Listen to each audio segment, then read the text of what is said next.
صراط المستقيم صراط الذين أنعمت عليهم غير المغضوب عليهم ولا الضالين ونشهد أن لا إله إلا الله وحده لا شريك له ونشهد أن سيدنا وحبيبنا وسندنا ومولانا محمد عبده ورسوله جزا الله عنا سيدنا محمد صلى الله عليه وسلم ما هو أهله. أما بعد فأعوذ بالله من الشيطان الرجيم. بسم الله الرحمن الرحيم.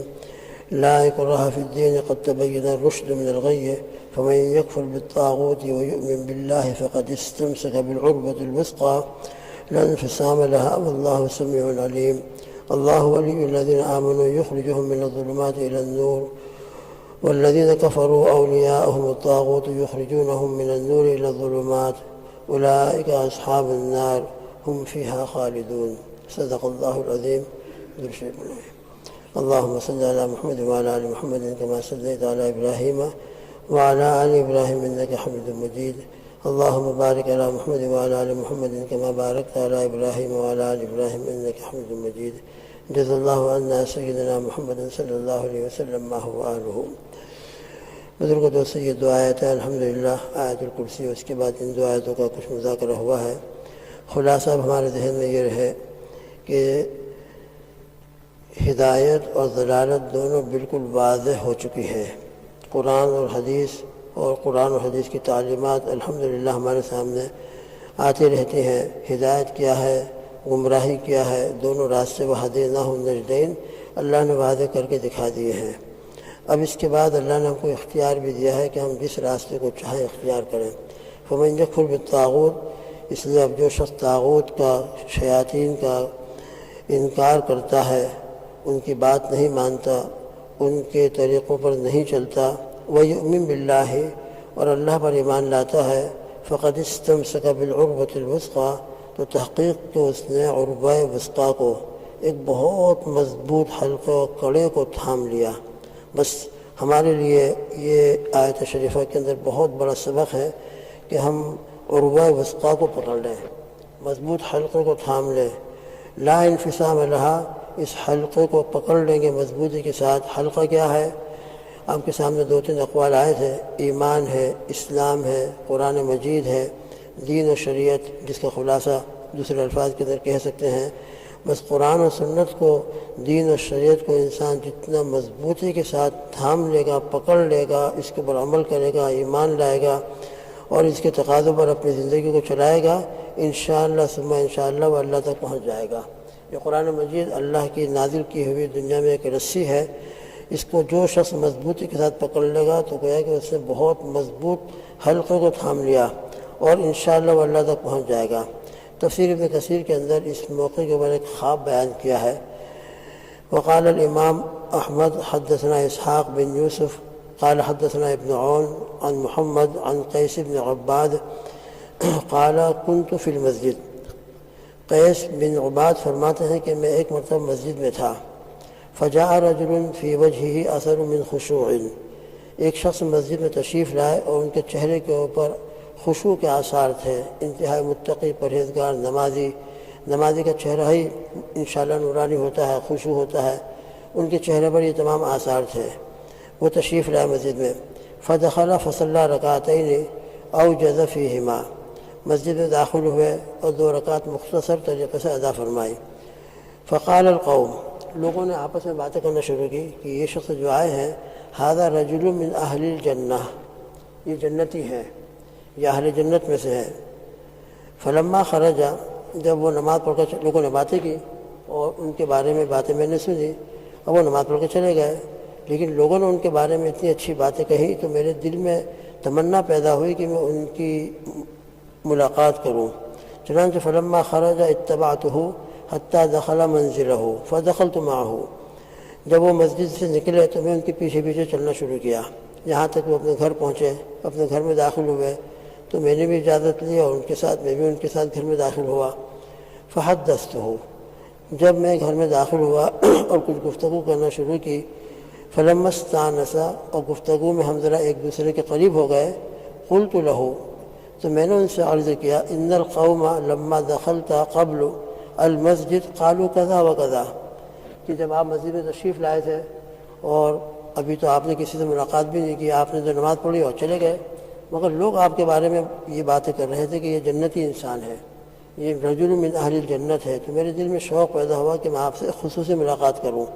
لہذا میں وہ باتیں سن کر، مجھے تو معلوم نہیں کہ آپ کون تھے کیا ہے، لیکن یہ باتیں سن کر میرے دل میں شوق پیدا ہوا اور میں آپ کی خدمت میں حاضر ہوا، اور یہ بات میں نے آپ سے عرض کی۔ تو انہوں نے عرض کیا سبحان اللہ، ما ينبغي لأحد أن يقول ما لا يعلم، کہ انسان کو جس چیز کا علم نہ ہو وہ باتیں نہیں کہنا چاہیے، مناسب نہیں ہے۔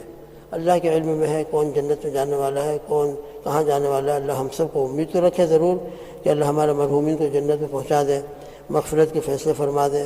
کوئی یقینی بات ہمارے سامنے آ جائے تو انشاءاللہ اس کی روشنی میں امید کی جا سکتی ہے۔ باقی انہوں نے جو بات کہی ہے، میں تم کو ایک بات سناتا ہوں، وَسَأُحَدِّثُكَ لِمَا، میں تم کو ایک بات سناتا ہوں کہ یہ بات انہوں نے کیوں کہی ہے۔ انی رأیت رؤیا علی عہد رسول اللہ صلی اللہ علیہ وسلم، یہ صحابی رسول تھے اور آگے ان کا نام آیا ہے، یہ حضرت عبداللہ ابن السلام رضی اللہ تعالیٰ عنہ تھے۔ عبداللہ ابن السلام کون تھے؟ پہلے یہودی تھے، جوز تھے۔ جب نبی کریم صلی اللہ تعالیٰ علیہ وسلم مدینہ منورہ ہجرت فرما کر تشریف لے گئے تو اللہ نے ان کو اسلام اور ایمان کی ہدایت نصیب فرمائی اور ایمان میں داخل ہوئے اور بہت بڑے درجے کے صحابی ہوئے۔ تورات کے تو عالم تھے، پہلے بہت بڑے عالم تھے تورات کے، اور یہودیوں کے بہت بڑے انسان تھے، مگر بعد میں یہودی خود ان کے مخالف ہو گئے، لیکن یہ اپنے ایمان کی وجہ میں رہے۔ تو یہ عبداللہ بن السلام کا واقعہ ہے۔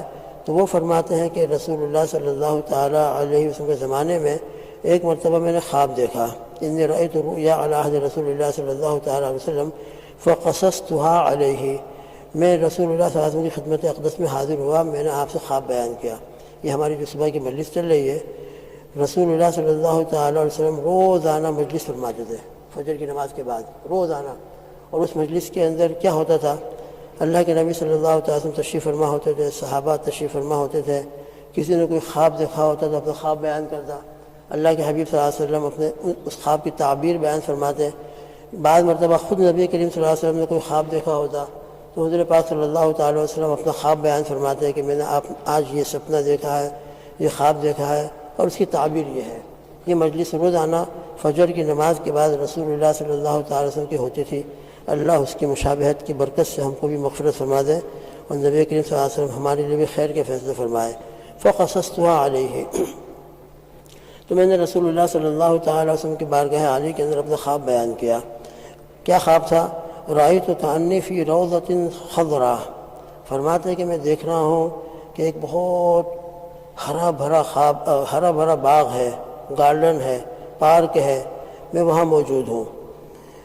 قال ابن عون فذکر من خضرتها وسعتها، ابن عون جو راوی ہیں انہوں نے مزید بیان کیا کہ وہ پارک اور جو گارڈن اور باغ تھا بہت وسیع، بہت ہرا بھرا، بہت ہی خوشنما، بہت ہی خوبصورت۔ وسطها عمود حدید، اس کے درمیان کے اندر میں نے دیکھا کہ جیسے ایک پلر ہمارا یہ ایک لوہے کا پلر ہے، لوہے کا ستون ہے اسٹیل کا۔ اسفلہ فی الارض واعلاہ فی السماء، وہ پلر اس کی بنیاد، اس کا فاؤنڈیشن تو زمین میں ہے، نیچے کا حصہ، اور اس کی بلندی آسمان پر ہے۔ اتنا بلند وہ ستون اور اتنا بلند اور اتنا اونچا وہ پلر ہے۔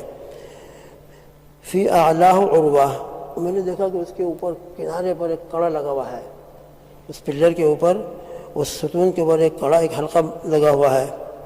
فقیل علی اصعد علیہ، تو مجھ سے جو کہا گیا، کسی نے کہنے والے نے کہا تم اس پر چڑھو۔ میں نے کہا اتنا لمبا ستون اور اتنا لمبا پلر ہے، لا استطیع، اس کے اوپر چڑھنے کی میرے اندر طاقت نہیں ہے۔ فجاءہ منصف، قال ابن عون هو الوصیف، ایک نوجوان لڑکا آیا اور اس نے آ کر میری مدد کی۔ فرفع ثیابی من خلفی فقال اصعد، اس نے میرے کپڑے پکڑے، میرا ہاتھ پکڑا، جو بھی پکڑنا، جیسے پلر پر کوئی چلنے والا ہوتا ہے تو ہم اس کو کس طرح سپورٹ دیتے ہیں، اس طرح اس نے مجھے سپورٹ دیا اور کہا کہ چڑھ جاؤ۔ فقال اصعد فصعدت، چنانچہ پھر اس کے بعد مجھ کو ہمت آئی اور میں نے چڑھنا شروع کیا، حتیٰ کہ میں چڑھتے چڑھتے اوپر پہنچ گیا۔ حتیٰ اخذت بالعروہ، اوپر جو کڑا اور حلقہ نظر آ رہا تھا میں نے وہ کڑا مضبوطی کے ساتھ پکڑ لیا اوپر چڑھنے کے بعد۔ فقال استمسک بالعروہ، پھر مجھ سے یوں کہا گیا کہ تم اس کڑے کو خوب مضبوطی کے ساتھ پکڑ لو، چنانچہ میں نے مضبوطی کے ساتھ اس کو پکڑ لیا۔ یہ میرا خواب تھا۔ فاستيقظت، اس کے بعد میری آنکھ کھل گئی۔ وإنها لفي يدي، اور جب میں اٹھا تو گویا میرا وہ حلقہ میرے ہاتھ میں ہے، ایسا مجھ کو بالکل محسوس ہو رہا ہے، حلقہ میرے ہاتھ میں ہے۔ بعض مرتبہ انسان کو ایسے خواب بھی آتے ہیں کہ خواب کے اندر دیکھ رہا ہے کہ میں روٹی کھا رہا ہوں اور حقیقت میں روٹی ہاتھ میں ہے۔ فضائل ذکر کے اندر اس قسم کے واقعات ذکر بھی کیے ہیں۔